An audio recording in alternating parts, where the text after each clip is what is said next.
Capsicum ఎప్పుడు rice ఐటమ్స్లోనూ కర్రీస్లోనూ వాడుతుంటాం కదా. ఇలా డిఫరెంట్గా ఒకసారి ట్రై చేసి చూడండి. క్యాప్సికమ్ తినని వాళ్ళు కూడా ఈజీగా తినేస్తారు. డిఫరెంట్ టేస్ట్ ఉంటుంది, బాగుంటుంది.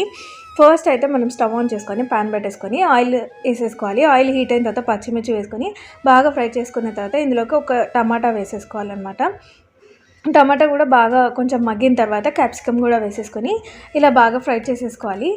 కాసేపు మూత పెట్టేసుకొని ఇలా కొంచెం హాఫ్ కుక్ అయిన తర్వాత చింతపండు కూడా వేసుకొని ఇంట్లోకి సాల్ట్ కూడా వేసేసుకొని బాగా మిక్స్ చేసేసుకొని మిగతా హాఫ్ కుక్ అవ్వనివ్వాలి. కుక్ అయిన తర్వాత పసుపు ధనియాల పొడి వేసేసుకొని స్టవ్ ఆఫ్ చేసేసుకొని చల్లారనివ్వాలన్నమాట. ఇప్పుడు మిక్సీ పట్టేసేయాలి. ఇలా ఫైన్గా మిక్సీ పెట్టేసుకోవాలి.